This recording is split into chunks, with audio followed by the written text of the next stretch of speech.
Hello ನಮಸ್ಕಾರ. ಈ ಆಳವಾದ ವಿಶ್ಲೇಷಣೆಗೆ ಸ್ವಾಗತ. ಇವತ್ತಿನ ನಮ್ಮ ಈ ಚರ್ಚೆಯಲ್ಲಿ ನಾವೊಂದು ಬಹಳ ಕುತೂಹಲಕಾರಿಯಾದ ವಿಚಾರವನ್ನ ಬಿಡಿಸಿ ನೋಡಲಿದ್ದೇವೆ. ಹೌದು, ನಮಸ್ಕಾರ.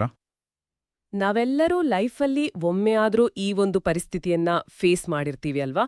ಅಂದ್ರೆ ಈಗ ವೈದ್ಯರು ಅಥವಾ ಡಾಕ್ಟರ್ಸ್ ನಮಗೆ ಪದೇ ಪದೇ ಎಚ್ಚರಿಕೆ ಕೊಡ್ತಾರೆ, ನೋಡಿ ಇಂಥ ಜಂಕ್ ಫುಡ್ ತಿಂದ್ರೆ ನಿಮ್ಮ ಆರೋಗ್ಯ ಸಂಪೂರ್ಣವಾಗಿ ಹಾಳಾಗತ್ತೆ ಅಂತ.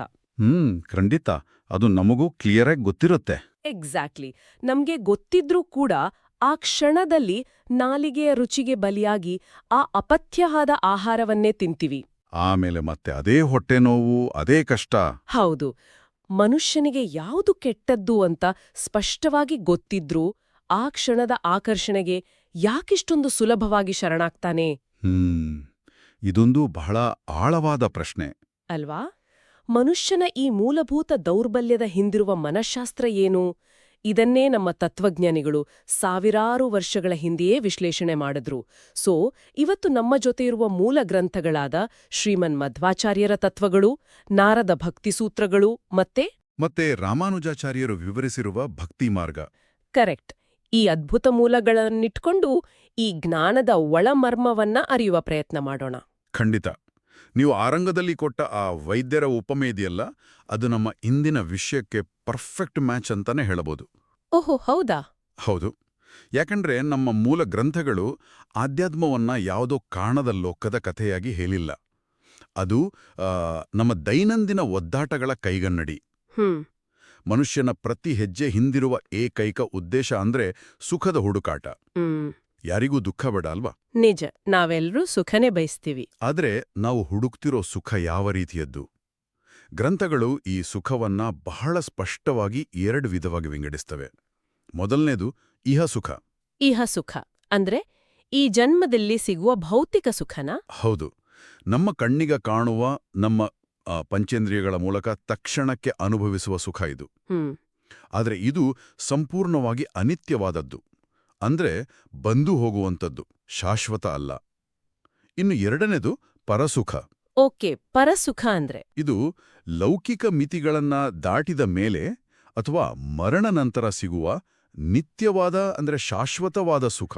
ಅಂದ್ರೆ ಈಗ ನಾವು ಪ್ರತಿದಿನ ಬೆನ್ನ ಹತ್ತಿರೋದು ಆ ಇಹಸುಖದ ಹಿಂದೆ ಅಲ್ವಾ? ಯಾಕಂದ್ರೆ ಅದು ತಕ್ಷಣ ಸಿಗುತ್ತೆ, ಕಣ್ಣಿಗೆ ಕಾಣುತ್ತೆ. ಎಕ್ಸಾಕ್ಟ್ಲಿ. ಆ ಪರಸುಖ ಅನ್ನೋದು ದೃಗ್ಗೋಚರ ಇಲ್ಲದ ಕಾರಣ, ಅಂದ್ರೆ ಕಣ್ಣಿಗೆ ಕಾಣಿಸ್ತೇ ಇರೋದ್ರಿಂದ ನಾವದಕ್ಕಾಗಿ ಪ್ರಯತ್ನನೇ ಪಡಲ್ಲ. ಓ, ಈಗ ಆ ವೈದ್ಯರ ಉಪಮೆ ಇಲ್ಲಿ ಹೇಗೆ ಕನೆಕ್ಟ್ ಆಗತ್ತೆ ಅಂದ್ರೆ, ವೇದಗಳು ಅಥವಾ ಉಪನಿಷತ್ತುಗಳೇ ಆ ವೈದ್ಯರು. ಕರೆಕ್ಟ್. ಅವರು ಇಹಸುಖ ಅಪಥ್ಯವಾದ ಆಹಾರವಿದ್ದಂತೆ ಅದು ಶಾಶ್ವತವಲ್ಲ ಅಂತ ಹೇಳ್ತಾನೆ ಇದ್ದಾರೆ. ಹೌದು. ಆದ್ರೂ ಮನುಷ್ಯ ಆ ಕ್ಷಣದ ಇಂದ್ರಿಯಗಳ ವ್ಯಾಮೋಹಕ್ಕೆ ಬಲಿಯಾಗ್ತಾನೆ. ದಾರಿದೀಪ ಇದ್ರೂ ಕಣ್ಮುಚ್ಕೊಂಡು ಕತ್ತಲಲ್ಲಿ ತಡಕಾಡಿದ ಹಾಗೆ ಇದು. ನಿಜಕ್ಕೂ ವಿಪರ್ಯಾಸ. ಹಾಗಾದ್ರೆ ಈ ಅನಿತ್ಯವಾದ ಇಹಸುಖದಿಂದ ಬಿಡಿಸ್ಕೊಂಡು ಆ ಶಾಶ್ವತವಾದ ಪರಸುಖದ ಕಡೆಗೆ ನಡೆಯೋದು ಹೇಗೆ? ಅದಕ್ಕೊಂದು ದಾರಿ ಬೇಡ್ವಾ? ಖಂಡಿತ ಬೇಕು. ಆ ಮಾರ್ಗಸೂಚಿಯನ್ನೇ ನಮ್ಮ ಪ್ರಾಚೀನ ಆಚಾರ್ಯರು ಬಹಳ ವೈಜ್ಞಾನಿಕವಾಗಿ ಕೊಟ್ಟಿದ್ದಾರೆ. ಈಗ ನಾವು ಶ್ರೀಮನ್ ಮಧ್ವಾಚಾರ್ಯರ ಕೊಡುಗೆಯನ್ನ ಗಮನಿಸಿದ್ರೆ 37 ಅದ್ಭುತ ಗ್ರಂಥಗಳನ್ನು ರಚಿಸಿದ್ದಾರೆ. ಇವುಗಳನ್ನ ಸರ್ವಮೂಲ ಗ್ರಂಥಗಳು ಅಂತ ಕರೀತಾರೆ. 37 ಗ್ರಂಥಗಳು ಬಹಳ ದೊಡ್ಡ ಜ್ಞಾನ ಭಂಡಾರ ಅಲ್ವಾ? ಹೌದು. ಅಷ್ಟು ಬೃಹತ್ ಜ್ಞಾನಸಾಗರವನ್ನ ಶ್ರೀ ವ್ಯಾಸತೀರ್ಥರು ಕೇವಲ ಒಂದೇ ಒಂದು ಶ್ಲೋಕದಲ್ಲಿ ಸಂಕ್ಷೇಪಿಸಿದ್ದಾರೆ. ವಾವ್! ಒಂದೇ ಶ್ಲೋಕದಲ್ಲಿ? ಹೌದು. ಆ ಶ್ಲೋಕವನ್ನೇ ನಾವು ನವಪ್ರಮೇಯ ರತ್ನಮಾಲಾ ಅಂತ ಕರೆಯೋದು. ಇದರಲ್ಲಿ ಒಟ್ಟು 9 ತತ್ವಗಳಿವೆ. ಅಂದ್ರೆ ಆ ಇಡೀ 37 ಗ್ರಂಥಗಳ ಸಾರಾಂಶ ಕೇವಲ 9 ಪ್ರಮೇಯಗಳಲ್ಲಿ ಅಡಗಿದೆ. ಕರೆಕ್ಟ್. ಇದರಲ್ಲಿ ಹರಿಯೇ ಸರ್ವೋತ್ತಮ, ಈ ಜಗತ್ತು ಸತ್ಯ ಅನ್ನೋ ಗಂಭೀರವಾದ ನಿಲುವುಗಳಿವೆ. ಆದ್ರೆ ಇವತ್ತಿನ ನಮ್ಮ ಚರ್ಚೆಗೆ ಅತಿ ಮುಖ್ಯವಾದದ್ದು ಇದರ 7ನೇ ಪ್ರಮೇಯ. ಆ 7ನೇ ಪ್ರಮೇಯ ಯಾವುದು? ಅದೇ ಅಮಲ ಭಕ್ತಿಶ್ಚ ತತ್ಸಾಧನಂ. ಅಂದ್ರೆ ಆ ಶಾಶ್ವತವಾದ ಪರಸುಖವನ್ನ ಪಡಿಬೇಕು ಅಂದ್ರೆ ಇರೋ ಏಕೈಕ ಸಾಧನ ಭಕ್ತಿ. ಓಕೆ, ಭಕ್ತಿ. ಆದ್ರೆ ಇಲ್ಲಿ ಭಕ್ತಿ ಅನ್ನೋ ಪದದ ಜೊತೆಗೆ ಅಮಲ ಅಂತ ಬಳಸಿದ್ದಾರಲ್ಲ? ಹೌದು. ಮಲ ಅಂದ್ರೆ ಕಲ್ಮಶ, ಅಮಲ ಅಂದ್ರೆ ಯಾವುದೇ ರೀತಿಯ ಕಲ್ಮಶ ಇಲ್ಲದ ಶುದ್ಧ ಭಕ್ತಿ. ಒಂದು ನಿಮಿಷ. ಕಲ್ಮಶ ಇಲ್ಲದ ಭಕ್ತಿ ಅಂದ್ರೆ ಏನು? ಈಗ ನಾವು ದಿನಾ ದೇವಸ್ಥಾನಕ್ಕೆ ಹೋಗ್ತೀವಿ, ದೇವ್ರೇ ನನ್ಗೊಂದು ಒಳ್ಳೆ ಕೆಲ್ಸ ಕೊಡು, ನನ್ನ ಕಷ್ಟ ದೂರ ಮಾಡು ಅಂತ ಬೇಡ್ಕೊಳ್ತೀವಿ. ಅದು ಭಕ್ತಿ ಅಲ್ವಾ? ಖಂಡಿತ ಅಲ್ಲ. ಇದನ್ನೇ ನಾವು ಆಳವಾಗಿ ಅರ್ಥ ಮಾಡ್ಕೋಬೇಕು. ನಾವು ದೇವ್ರೆದುರು ನಿಂತು ಏನಾದ್ರೂ ಬೇಡಿದ್ರೆ ಅದು ಒಂಥರ ವ್ಯಾಪಾರ ಆಗುತ್ತೆ. ಹೌದು, ಗಿವ್ ಅಂಡ್ ಟೇಕ್ ಪಾಲಿಸಿ ತರಹ. ಎಕ್ಸಾಕ್ಟ್ಲಿ. ನಾನ್ ನಿನ್ಗೆ ಹಣ್ಣು ಕಾಯಿ ಕೊಡ್ತೀನಿ, ನೀ ನನ್ನ ಲೌಕಿಕ ಬಯಕೆಗಳನ್ನ ಈಡೇರಿಸು ಅನ್ನೋ ನಿರೀಕ್ಷೆ ಇರುತ್ತಲ್ಲ, ಆ ನಿರೀಕ್ಷೆನೇ ಕಲ್ಮಶ. ಓಹೋ. ಅಮಲಭಕ್ತಿ ಅಂದ್ರೆ ಯಾವುದೇ ಫಲಾಪೇಕ್ಷೆ ಇಲ್ಲದೆ ಬರುವಂಥದ್ದು. ಕೇವಲ ಪರಮಾತ್ಮನ ಮೇಲಿನ ಅಪ್ಪಟ ಪ್ರೇಮ. ಅಲ್ಲಿ ಬೇಡಿಕೆಗಳಿಲ್ಲ. ಆ ಶುದ್ಧತೆಯೇ ಅಡಿಪಾಯ. ಅಂದ್ರೆ ನಾವು ಮಾಡೋ ಬಾಹ್ಯ ಆಚರಣೆಗಳಷ್ಟೇ ಭಕ್ತಿಯಲ್ಲ, ಅದು ನಮ್ಮ ಅಂತರಂಗದ ಶುದ್ಧವಾದ ಸ್ಥಿತಿಯಂತಾಯಿತು. ಹೌದು, 100ಕ್ಕೂ 100 ನಿಜ. ಸರಿ, ಅಮಲ ಭಕ್ತಿನೇ ಪರಸುಖದ ದಾರಿ ಅಂತ ಒಪ್ಕೊಳ್ಳೋಣ. ಆದ್ರೆ ಈ ಶುದ್ಧವಾದ ಭಕ್ತಿಯನ್ನ ನಾವು ನಮ್ಮೊಳಗೆ ಬೆಳೆಸ್ಕೊಳ್ಳೋದು ಹೇಗೆ? ಯಾಕಂದ್ರೆ ನಾಳೆ ಬೆಳಗ್ಗೆ ಎದ್ದು ನಾನಿಂದಿನಿಂದ ಅಮಲ ಭಕ್ತ ಅಂತ ಅನ್ಕೊಂಡ್ರೆ ಆಗಿಬಿಡುತ್ತಾ? ಸಾಧ್ಯವಿಲ್ವಲ್ವಾ? ಖಂಡಿತ ಸಾಧ್ಯವಿಲ್ಲ. ಅದಕ್ಕಾಗಿಯೇ ನಮ್ಗೆ ದೇವರ್ಷಿ ನಾರದರು ರಚಿಸಿರುವ ನಾರದ ಭಕ್ತಿ ಸೂತ್ರದ ಅವಶ್ಯಕತೆ ಬರೋದು. ಓಕೆ, ನಾರದ ಭಕ್ತಿ ಸೂತ್ರ. ಇದರಲ್ಲಿ 84 ಸೂತ್ರಗಳಿವೆ. ಇದು ಭಕ್ತಿಯ ಹಾದಿಯನ್ನ ಬಹಳ ಸೂಕ್ಷ್ಮವಾಗಿ ಬಿಡಿಸಿಡುತ್ತೆ. ಇದರ ಮೊದಲನೇ ಸೂತ್ರ ಬಹಳ ಪವರ್ಫುಲ್ ಆಗಿದೆ. ಏನದು? ಅಥಾತೋ ಭಕ್ತಿ ಜಿಜ್ಞಾಸ. ಅಥಾತೋ ಭಕ್ತಿ ಜಿಜ್ಞಾಸ ಅಂದ್ರೆ ಈಗ ಆದುದರಿಂದ ಭಕ್ತಿ ಸಿದ್ಧಾಂತವನ್ನು ನಿರೂಪಿಸುವೆವು ಅಂತ. ಇಲ್ಲಿ ಅಥ ಮತ್ತೆ ಅತಃ ಅನ್ನೋ 2 ಪದಗಳ ಮೇಲೆ ಇಡೀ ಸೂತ್ರ ನಿಂತಿದೆ. ಅಥ ಅಂದ್ರೆ ಈಗ, ಅಥ ಅಂದ್ರೆ ಆದುದರಿಂದ. ಮೇಲ್ನೋಟಕ್ಕೆ ಇದು ಕೇವಲ ಒಂದು ಸಿಂಪಲ್ ವಾಕ್ಯದ ತರ ಕಾಣಿಸುತ್ತೆ. ಹೌದು, ಆದ್ರೆ ಅದು ಸಾಧಾರಣ ಪದಗಳಲ್ಲ. ಅದರ ಹಿಂದೆ ಮನುಕುಲದ ಮನಃಶಾಸ್ತ್ರವೇ ಅಡಗಿದೆ. ಅಥ ಅನ್ನೋದು ಓಂಕಾರದಷ್ಟೇ ಮಂಗಲಕರವಾದ ಶಬ್ದ. ಮತ್ತು ಅದು ಒಂದು ಸಿದ್ಧತೆಯನ್ನ, ಅಂದ್ರೆ ಮೈಂಡ್ ಈಗ ರೆಡಿಯಾಗಿದೆ ಅನ್ನೋದನ್ನ ಸೂಚಿಸುತ್ತೆ. ಓಕೆ, ಹಾಗಾದ್ರೆ ಅತಃ ಅನ್ನೋದರ ಅರ್ಥ ಏನು? ಯಾವ ಕಾರಣದಿಂದ ಭಕ್ತಿ ಮಾಡ್ಬೇಕು ಅಂತ? ನೋಡಿ, ಮನುಷ್ಯ ತನ್ನ ಲೈಫಲ್ಲಿ ಎಷ್ಟೇ ಭೌತಿಕ ಯಶಸ್ಸನ್ನ ಸಾಧಿಸಿರಬಹುದು. ಧರ್ಮ, ಅರ್ಥ, ಕಾಮ ಇವೆಲ್ಲವನ್ನೂ ಪೂರೈಸಿರಬಹುದು. ಸಮಾಜದಲ್ಲಿ ದೊಡ್ಡ ಹೆಸರು ಮಾಡಿರ್ಬೋದು. ಹೌದು, ನಾವದೆಲ್ಲ ಇದ್ರೆ ಲೈಫ್ ಸೆಟಲ್ಡ್ ಅಂತ ಅನ್ಕೋತೀವಿ. ಆದರೆ ಇಷ್ಟೆಲ್ಲ ಆದ್ಮೇಲೂ ಆತನ ಅಂತರಂಗದಲ್ಲಿ ಎಲ್ಲೋ ಒಂದು ಕಡೆ ಹೇಳಲಾಗದ ಒಂದು ಶೂನ್ಯತೆ ಕಾಡ್ತಾನೆ ಇರುತ್ತೆ. ಸಂಪೂರ್ಣವಾದ ಆತ್ಮತೃಪ್ತಿ ಸಿಕ್ಕಿರಲ್ಲ. ಕರೆಕ್ಟ್. ಆ ಆತ್ಮತೃಪ್ತಿ ಇಲ್ಲದೇ ಇರೋದ್ರಿಂದಲೇ, ಆ ನಿರ್ದಿಷ್ಟ ಕಾರಣದಿಂದಾಗಿಯೇ ಆತ ಭಕ್ತಿಯ ಮಾರ್ಗವನ್ನ ಅರಿಸಿ ಹೊರಡಬೇಕಾಗತ್ತೆ. ಅದೇ ಅತಃ. ವಾವ್, ಇದೊಂದು ಬಹಳ ಗಂಭೀರವಾದ ವಿಚಾರ. ನಾವ್ ಅನ್ಕೋತೀವಿ ಒಳ್ಳೆ ಕೆಲ್ಸ, ದುಡ್ಡು, ಕಾರಿದ್ರೆ ಶಾಶ್ವತ ತೃಪ್ತಿ ಸಿಗುತ್ತೆ ಅಂತ. ಆದ್ರೆ ಅದು ಮರೀಚಿಕೆ. ಹೌದು, ಮಾಡರ್ನ್ ಸೈಕಾಲಜಿನಲ್ಲಿ ಇದನ್ನ ಹೆಡಾನಿಕ್ ಟ್ರೆಡ್ ಮಿಲ್ ಅಥವಾ ಬಯಕೆಗಳ ಚಕ್ರ ಅಂತಾರೆ ಅಲ್ವಾ? ಒಂದು ಗುರಿ ತಲುಪಿದ ತಕ್ಷಣ ಅದು ಸಪ್ಪೆ ಆಗುತ್ತೆ, ಮತ್ತೆ ಇನ್ನೊಂದರ ಹಿಂದೆ ಓಡ್ತೀವಿ. ಎಕ್ಸಾಕ್ಟ್ಲಿ. ಈ ಭೌತಿಕ ಜಗತ್ತಿನ ಸೀಮಿತ ಸುಖಗಳಿಂದ ಸಂಪೂರ್ಣವಾಗಿ ಭ್ರಮನಿರಾಸನ ಆದಾಗ, ಅಂದ್ರೆ ಇದೇ ಬದುಕಿನ ಅಂತ್ಯ ಅಲ್ಲ ಅಂತ ಅನಿಸಿದಾಗ ಮಾತ್ರ ಆ ಅತಃ ಅನ್ನೋ ಸ್ಥಿತಿ ಬರುತ್ತೆ. ಓಹೋ, ಅಂದ್ರೆ ಆ ಶೂನ್ಯತೆನೇ ನಿಜವಾದ ಭಕ್ತಿ ಹುಟ್ಟೋದಕ್ಕೆ ಕಾರಣ ಆಗುತ್ತಾ? ಹೌದು, ಆ ಶೂನ್ಯತೆಯನ್ನ ಜಗತ್ತಿನ ಯಾವ ವಸ್ತುನೂ ತುಂಬೋಕಾಗಲ್ಲ. ಕೇವಲ ಅಮಲ ಭಕ್ತಿಯಿಂದ ಮಾತ್ರ ಸಾಧ್ಯ. ಸರಿ, ಭಕ್ತಿನೇ ಅಂತಿಮ ಗುರಿ ಅಂತ ಫಿಕ್ಸ್ ಆಯ್ತು. ಆದ್ರೆ ನಾವು ಜಸ್ಟ್ ಮನಸ್ನಲ್ಲಿ ಡಿಸೈಡ್ ಮಾಡಿದ ತಕ್ಷಣ ಭಕ್ತರಾಗ್ಬಿಡ್ತೀವ? ಇಲ್ಲವೇ ಇಲ್ಲ. ಅದಕ್ಕೆ ನಮ್ಮ ದೇಹ ಮತ್ತು ಮನಸ್ಸು ಕಠಿಣವಾದ ಸಿದ್ಧತೆಗೆ ಒಳಗಾಗಬೇಕು. ಓ, ಭಕ್ತಿಗೆ ಪೂರ್ವ ಸಿದ್ಧತೆ ಬೇಕಾ? ನಾವು ಭಕ್ತಿ ಅಂದ್ರೆ ಕೇವಲ ಇಮೋಷನ್ಸ್, ಭಾವನೆಗಳು ಅಂತ ಅನ್ಕೊಂಡಿದ್ವಿ. ಅಲ್ಲ, ಅದಕ್ಕೆ ಭೌತಿಕವಾಗಿ ಕೂಡ ಸಿದ್ಧತೆ ಬೇಕು. ರಾಮಾನುಜಾಚಾರ್ಯರು ಈ ಸಿದ್ಧತೆಯ ಹಂತಗಳನ್ನ 7 ಗುಣಗಳಾಗಿ ವಿವರಿಸಿದ್ದಾರೆ. ಹೌದಾ? ಯಾವ್ಯಾವುದು ಆ 7 ಗುಣಗಳು? ಮೊದಲನೇದು ವಿವೇಕ, ಅಂದ್ರೆ ಆಹಾರದಲ್ಲಿ ವಿವೇಚನೆ. ಎರಡನೇದು ವಿಮುಖ, ಅಂದ್ರೆ ಕಾಮನೆಗಳಿಂದ ಸ್ವಾತಂತ್ರ್ಯ. ಮೂರನೇದು ಅಭ್ಯಾಸ. ಓಕೆ.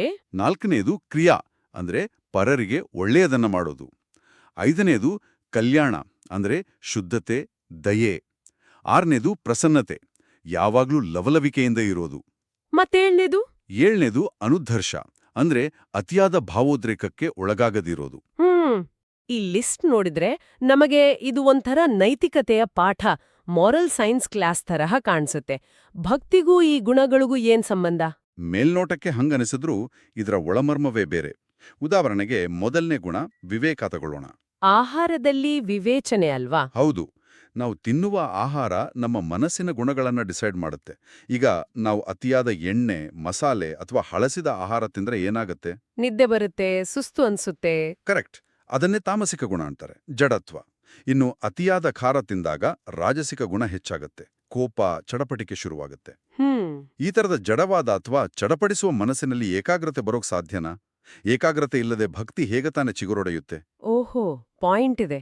ಅಂದ್ರೆ ಇದು ಕೇವಲ ಶಾರೀರಿಕ ಶುಚಿತ್ವ ಅಲ್ಲ, ಮಾನಸಿಕ ಸ್ಥಿರತೆಯ ಪ್ರಶ್ನೆ. ಹೌದು. ಅದೇ ರೀತಿ ಆ 7ನೇ ಗುಣ ಅನುದ್ಧರ್ಷ ಅಂದ್ರೆ ಅತಿಯಾದ ಭಾವೋದ್ರೇಕ ಇರಬಾರ್ದು. ನಾವು ನೋಡಿದ್ರೆ ಸಣ್ಣ ಗೆಲುವಿಗೆ ಸಿಕ್ಕಾಪಟ್ಟೆ ಖುಷಿ ಪಡ್ತೀವಿ, ಸಣ್ಣ ಸೋಲಿಗೆ ಡಿಪ್ರೆಸ್ ಆಗ್ತೀವಿ. ಆ ಪೆಂಡುಲಂ ತರಹ ನಮ್ಮ ಮೈಂಡ್ ಅಲೆದಾಡ್ತಾನೆ ಇರುತ್ತೆ. ಹೌದು, ಇದರಿಂದ ನಮ್ಮ ಎನರ್ಜಿ ಎಲ್ಲ ಡ್ರೈನ್ ಆಗುತ್ತೆ. ಅಷ್ಟು ವೀಕ್ ಆದ ಮನಸ್ಸಿನಿಂದ ಭಕ್ತಿ ಮಾಡೋದು ಕಷ್ಟ. ಎಕ್ಸಾಕ್ಟ್ಲಿ. ಇದನ್ನ ನಾನು ಇನ್ನೊಂದು ಭೌತಿಕ ಪ್ರಪಂಚದ ಉಪಮೆಗೆ ಹೋಲಿಸಬಹುದು ಅನ್ಸುತ್ತೆ. ರೈತ ಬೀಜ ಬಿತ್ತೋಕ್ ಮುಂಚೆ ಭೂಮಿನ ಹದ ಮಾಡ್ತಾನಲ್ಲ, ಹೌದು. ಹಾಗೆ ಅದ್ಭುತವಾದ ಉಪಮೆ. ಹೊಲದಲ್ಲಿ ಕಳೆ ತುಂಬಿದ್ರೆ, ಕಲ್ಲಿದ್ರೆ, ನಾವೆಷ್ಟೇ ಒಳ್ಳೆ ಬೀಜ ಹಾಕಿದ್ರೂ ಅದು ಮೊಳಕೆ ಬರಲ್ಲ. ಮೊದಲು ಮಣ್ಣನ್ನ ಹದ ಮಾಡ್ಬೇಕು. ಅದೇ ರೀತಿ ನಮ್ಮ ದೇಹ, ಮನಸ್ಸು ಹದವಾಗಿರ್ಬೇಕು ಅಲ್ವಾ? 100% ಸತ್ಯ. ಈ 7 ಗುಣಗಳಿಂದ ಹದ ಆಗಿಲ್ಲ ಅಂದ್ರೆ ಆ ಅಮಲ ಭಕ್ತಿ ಅನ್ನೋ ಬೀಜ ಹುಟ್ಟೋಕೆ ಸಾಧ್ಯನೇ ಇಲ್ಲ. ಸರಿ, ಈಗ ಮುಂದಿನ ಹಂತಕ್ಕೆ ಹೋಗೋಣ. ಒಬ್ಬ ವ್ಯಕ್ತಿ ತನ್ನ ಮನಸ್ಸನ್ನ ಹದ ಮಾಡ್ಕೊಂಡಿದ್ದಾನೆ, ಗ್ರಂಥಗಳನ್ನ ಓದಿದಾನೆ, ಪರಮಾತ್ಮ ಯಾರು ಅನ್ನೋ ತತ್ವಜ್ಞಾನ ಪಡ್ಕೊಂಡಿದ್ದಾನೆ ಅನ್ಕೊಳ್ಳೋಣ. ಇಷ್ಟಾದ್ರೆ ಆತನಿಗೆ ಆ ಅಂತಿಮವಾದ ಮುಕ್ತಿ ಅಥವಾ ಸಂಸಾರ ಬಂಧನದಿಂದ ಬಿಡುಗಡೆ ಸಿಕ್ಬಿಡುತ್ತಾ? ಇಲ್ಲ. ಇಲ್ಲಿಯೇ ನಮ್ಮ ಮೂಲಗಳು ಒಂದು ನಿಷ್ಠುರವಾದ ಸತ್ಯವನ್ನ ಹೇಳ್ತವೆ. ಕೇವಲ ಜ್ಞಾನವೊಂದೇ ಅದು ಎಷ್ಟೇ ಅಪಾರ ಆಗಿದ್ರೂ ಮನುಷ್ಯನಿಗೆ ಮುಕ್ತಿ ಕೊಡಲಾರದು. ವಾಟ್? ಕೇವಲ ಜ್ಞಾನ ಸಾಲ್ದಾ? ಸಾಲದು. ಅಲ್ಲಿ ಅಂತಿಮವಾಗಿ ಬೇಕಾಗಿರೋದು ಪರಮಾತ್ಮನ ಅನುಗ್ರಹ. ಒಂದ್ ನಿಮಿಷ, ಇದು ನಮ್ಮ ಲಾಜಿಕಲ್ ಮೈಂಡಿಗೆ ಸ್ವಲ್ಪ ಚಾಲೆಂಜಿಂಗ್ ಆಗಿದೆ. ನಾವು ಅನ್ಕೋತೀವಿ ಜ್ಞಾನ ಬಂದ್ರೆ ಅಜ್ಞಾನ ಹೋಗುತ್ತೆ, ಆಗ ಮುಕ್ತಿ ಸಿಗುತ್ತೆ ಅಂತ. ಜ್ಞಾನದಿಂದಲೇ ಎಲ್ಲ ಆಗೋದಾದ್ರೆ ಜಗತ್ತಿನಲ್ಲಿ ಎಲ್ಲಾ ಗ್ರಂಥ ಓದಿದವರೆಲ್ಲ ಜೀವನ ಮುಕ್ತರಾಗಿರ್ಬೇಕಿತ್ತಲ್ವಾ? ಹೌದು, ಹಾಗಾಗಲ್ಲ. ಯಾಕೆ ಅಂದ್ರೆ ಇಲ್ಲಿ ಒಂದು ಅದ್ಭುತವಾದ ರೂಪಕವನ್ನ ಬಳಸಿದ್ದಾರೆ. ನಮ್ಮ ಅಂತರಂಗದಲ್ಲಿರುವ ಜೀವಾತ್ಮ ಮೂಲತಃ ಪ್ರಕಾಶಮಾನವಾದದ್ದೇ. ಆದ್ರೆ ಒಂದು ದೀಪದ ಮೇಲೆ ನಾವು ದಟ್ಟವಾದ ಮುಚ್ಚಳ ಮುಚ್ಚಿದ್ರೆ ಏನಾಗುತ್ತೆ? ಬೆಳಕು ಹೊರಗೆ ಬರಲ್ಲ ತಾನೆ? ಹೌದು, ಕತ್ಲೆ ಆಗಿರುತ್ತೆ. ಅದೇ ರೀತಿ ನಮ್ಮ ಜೀವಾತ್ಮದ ಪ್ರಕಾಶವನ್ನ ಪ್ರಕೃತಿಯ ಮುಚ್ಚಳ ಮುಚ್ಚಿಬಿಟ್ಟಿರುತ್ತೆ. ಈ ಪ್ರಕೃತಿ ಸತ್ವ, ರಜ, ತಮ ಅನ್ನೋ ಗುಣಗಳಿಂದ ಮಾಡಲ್ಪಟ್ಟಿದೆ. ಮನುಷ್ಯನ ಬುದ್ಧಿ, ಆತನ ಜ್ಞಾನ ಎಲ್ಲವೂ ಇದೇ ಪ್ರಕೃತಿಯ ಭಾಗ.